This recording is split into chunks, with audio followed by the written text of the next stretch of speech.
We're in the midst of a huge transformation where peers, communities, and workplaces are all really melding into one. Welcome to Reimagining Company Culture. My name is Christina Giordano, and I'm the Community and Partnerships Manager here at AllVoices, and my pronouns are she, her, and hers. Today, I'm really excited to welcome our next guest onto the interview series, Melody Garcia. She is an entrepreneur, international keynote speaker, and president of Global Innovations. Melody, thank you for being here. If you want to share a little bit about yourself for our audience, including your pronouns, and when you were younger, how did you answer the question, what do you want to be when you grow up?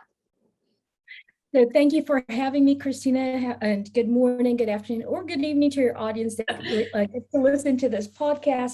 Again, my name is Melody Garcia. I'm an entrepreneur. I actually wear many hats. I'm also an international keynote speaker, ambassador for 2 international organizations, and in multimedia. That's just the start of everything, and also very heavily involved in some of the initiatives, global initiatives that I lead in humanitarian impact. So she, her, and hers, and your other question is, what did I want to be when I grew up? Well, funny enough, I knew that at 4, I wanted to be the microphone, the stage, and cameras always followed me. So I thought I was going to land in some sort of performing arts theater, right? Or acting or such, or modeling, because again, it's a trajectory that followed me all my life. Well, as I got older, I went away from the calling of the spotlight, so to speak, more on the Hollywood stream that people usually go to. But I can say that my journey has definitely led me to global stages, global microphones, and global cameras. So it still followed me. Absolutely. I love that. I love that you knew at 4, you were just like, I love this. This is something that I enjoy doing. And you mentioned, you wear many hats. We were having conversation before this call around that too. What is the next problem or situation you're currently trying to solve? What's taking up the most brain space right now? So right now, what is really interesting is being named quite recently as one of the 2 president of Global Innovations for Global Peace Let's Talk. And what we thought was going to be a small scale, kind of role has now taken a lot of my time, energy, dedication, and I am not regretting it one bit. This is a nonprofit foundation that was founded by the sweet little old lady named Nikki Delapedia in London. And when my other co-president, his name is Mark Anthony King, said, yes, we're going to take over, we're going to do the global innovation, president of global innovation plus executive ambassador. We had no idea that this nonprofit was in 36 countries. Wow. Let alone it grew in that scale in 9 months. So what's taking up a lot of my time and focus right now is literally laying structures on a global scale of building this organization from different departments, different policies and processes, because you have this sweet, lady that just wanted to promote peace and had no idea that, when you have such a mission and vision in your life and it resonates with what the world is groaning for, had no idea, like I said, 36 countries in 9 months. With 2 more NGO additions. So it's literally pulling from every single corporate experience I have, from structures, interviews, you name it, Six Sigma, troubleshooting. So that is basically my life right now, outside all my other handlings and in coaching and consulting. Absolutely. That sounds like a really big responsibility and also a hyper kind of growth phase for the organization too. And you talked about kind of the leadership behind the organization as well, and you being part of that as president. Can you share how you work with leaders to shift their priorities and values to become really more employee centric and have that mindset? Sure. Well, first thing is, especially operating from a global capacity, you're going to come across different communication styles, cultural values, priorities, different work modes, and even you've got technology difficulties, connectivity. It's literally, we're spoiled in the Western culture because internet is like right here at our fingertips. Right. But I'm dealing with some of the countries that they really have no access to that, but they have to go to an internet cafe, and already economically challenged as they are, right? They're having to pay per the hour. Mm-hmm. But I also have, what's beautiful about this is that you really get to expand your wealth of knowledge in the keys of listening. right? And really introducing and putting, as I said earlier, structures in place that brings in the 4 P's or 3 P's, which is productivity, proficiency. We're targeting profitability as far as investors down the road, as we put structures in that, but more so this beautiful vision of it's not a competition, it's collaboration.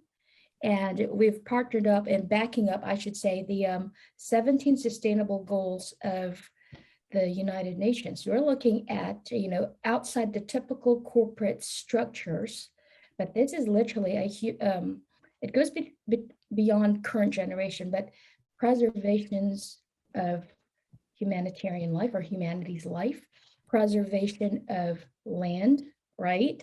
Just a forward legacy. So when you're thinking at it in this capacity, you are literally thrown into situations that allows you that growth speed. They usually say you don't throw baby in the bathwater. And there's some situations where you have no other choice but to learn to swim at the moment you get there, because we're dealing from anywhere from ground crisis to high level type of interlinking of different organizations from different parts of the world.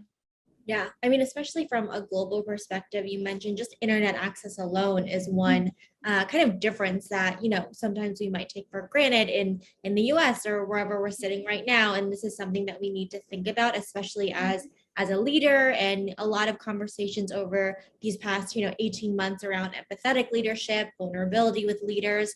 What is your advice for how, managers can proactively model and practice empathetic leadership with their teams, knowing the context is different for everyone? So you have to listen to what their needs are. Again, a lot of the flaws that you see in leadership, especially coming from the Western world, is going in there, taking over without truly understanding what are we dealing with here, right? What are the challenges that are present that may not be a challenge to us? And then how do we then bring resources to that, right? I always say, you've heard this many times, I'm pretty sure on your podcast, that there's no I in team. And I cannot stress this enough. The captain of the ship will not be anything without the crew. Absolutely. And it starts from the bottom line. And there's this John Maxwell quote that I live by when it comes to leadership, one of the many. But John Maxwell once said, people don't care about how much you know until they know how much you care. And so there's that currency of, I call, relationship building, that is absolutely critical to the success of any organizations, right? Because once you build a strong relationship from the front line to your middle managers, to your executives, to your investors, that is literally going to be a lot of the keys and foundations to the success. Absolutely. And I like the active piece of relationship building as well, because it doesn't just happen. You need to be intentional around it. You need to want to practice this on a daily, quarterly, what have you, annual basis with your team, especially as new team members are joining. People have been on your team for a couple of years, and really kind of melding that kind of conversation together. There's a lot of conversations around, the great resignation, and folks really thinking about what they want to do, whether it's in a remote first role, 40 to 60 hours a week. What are key ingredients to a successful retention strategy, especially when folks are really evaluating what they want to do, for the years to come? I love how you said the great resignation. We saw that coming from the pandemic from 2020 to 2021. All of a sudden, we never thought that we would see fast food chains offering $17 an hour, right? For somebody that works in like the McDonald's or in some of those regions. But then that tells you people have left, that they've literally shifted their priorities. You've got companies offering a lot of bonuses for hiring right now and not getting the proper staffing. Right. So the key to retention, again, goes back to, I'm going to say this right now, the values you bring to the table as a company. Do you have that open conversation on shared values and vision? It goes back to building relationships. Nobody ever leaves a different company for $1 increase or even $10,000 increase, right? The number one reason, if you look at Glassdoor reviews or any of those, is because they don't feel fulfilled, they don't feel listened to, they don't feel respected, they don't feel valued. that trumps because I'm leaving for more money, right? Another part of that is they don't feel like they were given the opportunity. Now, of course, there's a caveat to that. It's a two-way relationship.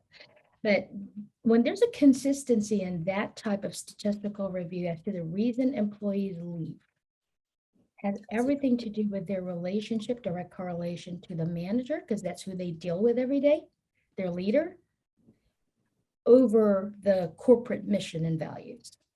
Absolutely. Having those values and being rooted in that foundation for decision making is really important, and kind of holding leaders and the team accountable to really live them and see the processes and the day-to-day decisions, communication that you're having again with your leader, with your peers is important. There's so much research as when what we were talking about, when you feel connected to the team, when you feel connected to the vision, you're more likely to stay and actually enjoy more parts of your job. In your experience, what is important to ensure all employees at organizations feel like they belong to the overall company culture, knowing that part of it is what you said in terms of active listening. Mm-hmm.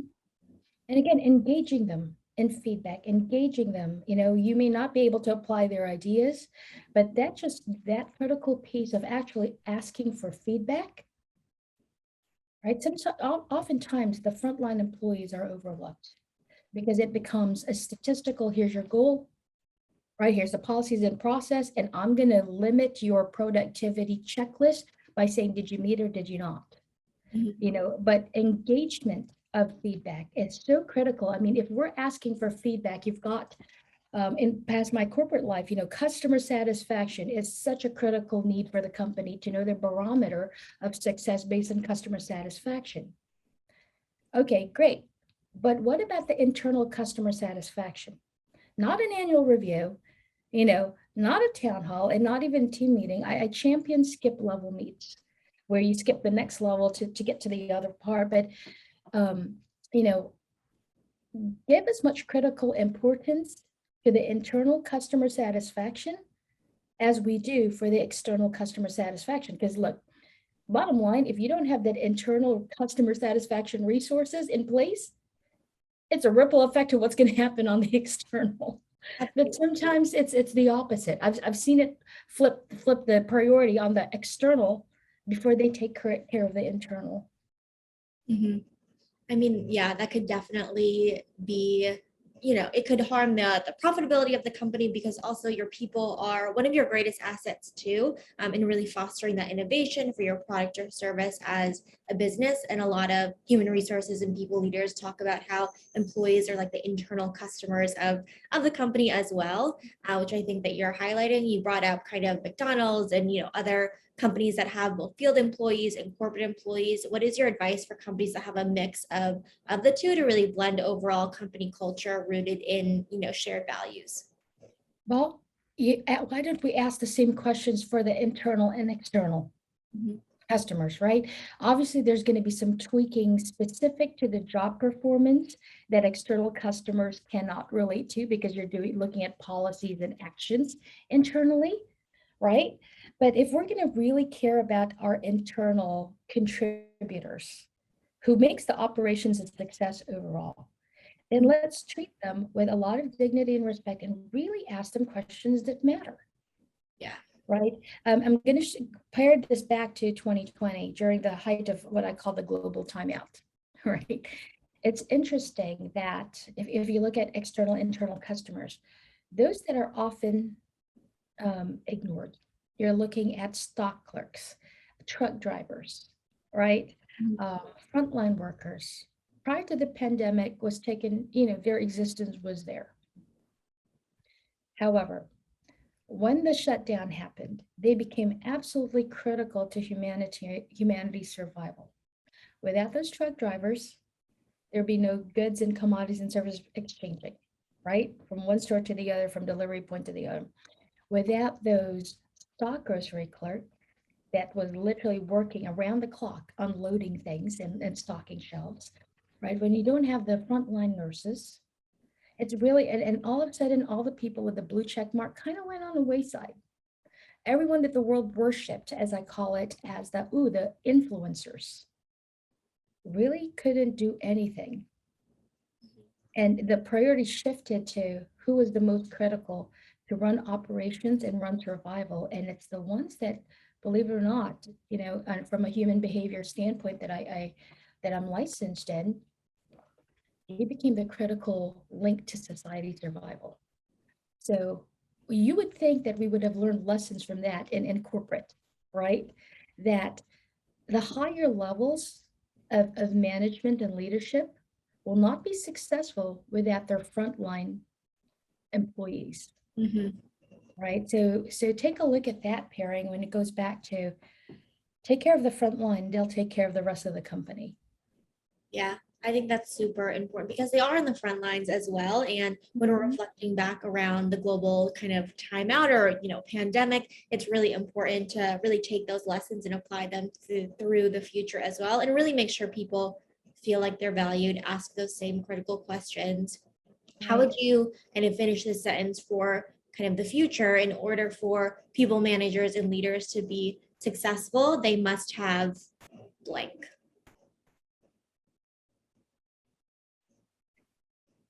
The ability to think creatively outside the box and dare challenge the cultural norm. Definition of insanity is doing the same thing over and over again, right? Expecting a different result. Yeah. If anything that the pandemic and everything else had shown is old procedures, antiquated procedures could not prepare for crisis management.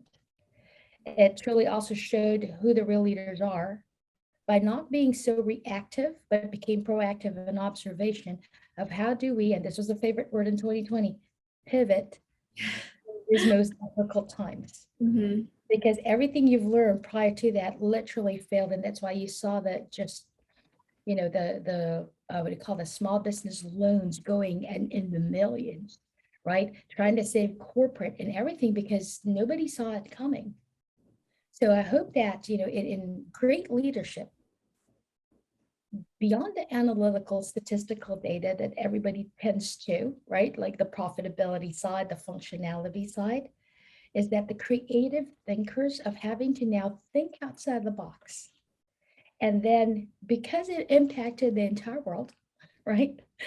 It was great to see some of them actually step out from one company to collaborate with another in communication, just like what's happening now with different global leaders, right?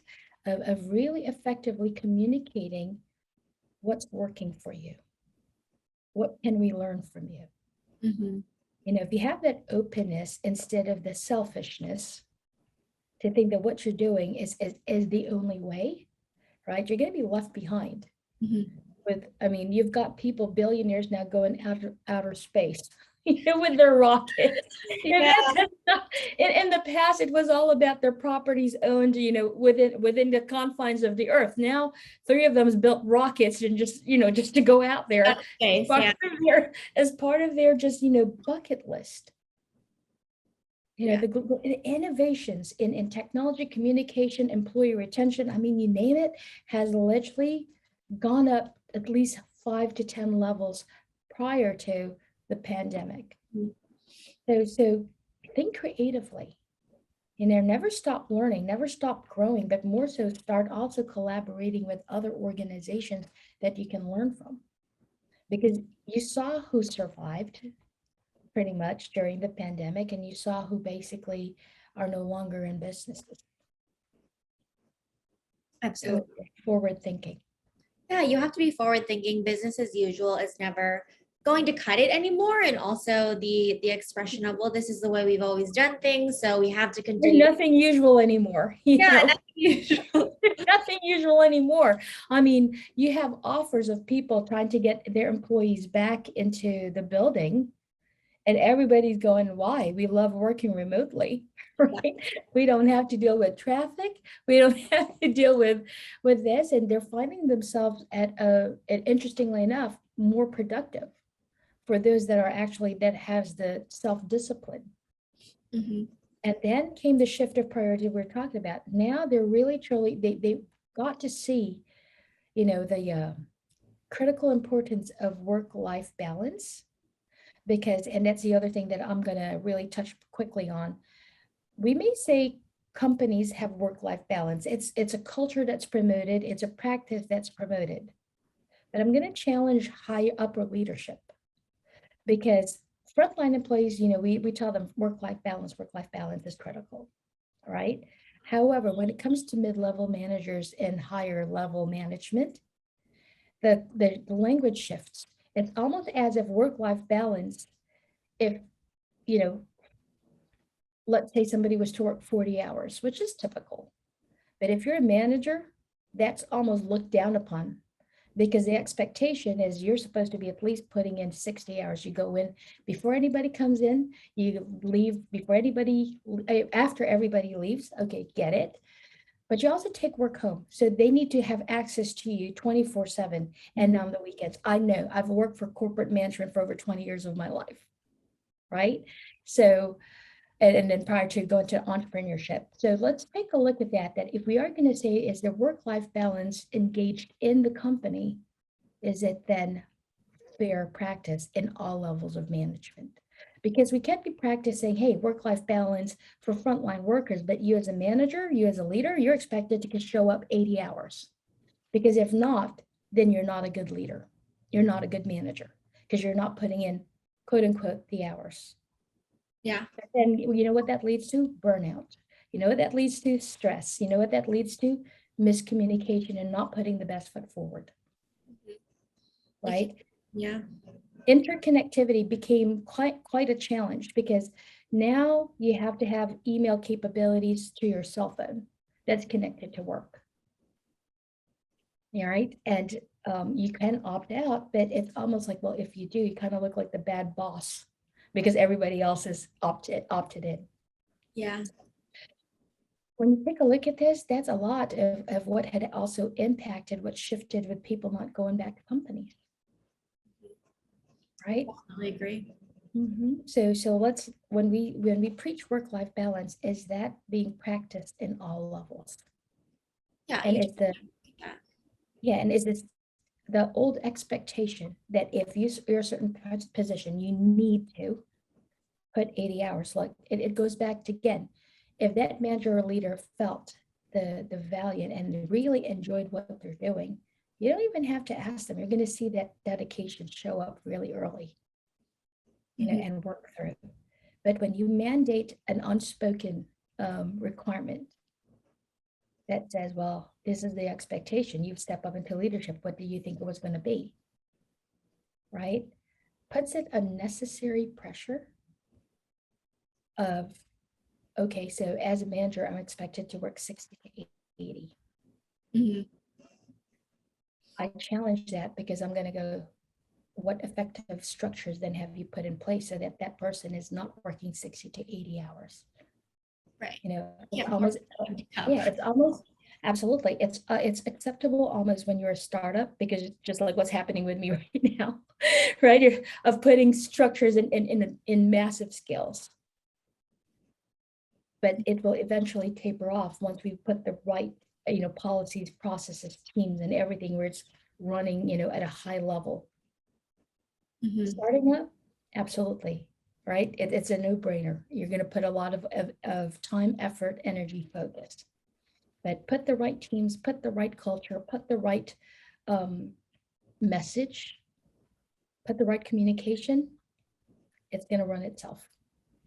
Yeah, I mean, one of the points that you mentioned in terms of the underlying norms or culture, I think that's really important too, because you want to have structures and processes in place that really prevent someone from burning out and being proactive around it. You really want to take care of your managers. You want to take care of your people who are just joining the company, who feel like they need to kind of prove themselves as well, and just make sure you're having these honest and open conversations, and you're setting people up for success, and you're having these expectation conversations.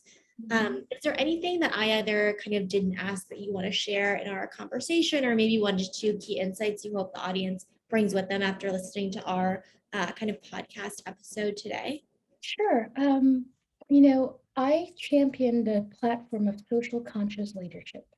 If there's anything I've ever, when I do my keynote speaking, I represent the United States in different countries. It's no longer as Melody as, one of the top certified P&A coaches in the world or any of that, but I've been invited at Harvard University and Dubai and India. I had a private meeting with the Dalai Lama. I started UNICEF in Orlando. I mean, when you take a look at all my handlings, there's one underlying current with the social conscious leadership. What is that? You learn to stop living in a world where we say, stay on your own lane, stay in your own lane. Start bridging those gaps, because I'm going to show you something that is the public may not have truly realized how one is a ripple effect to another.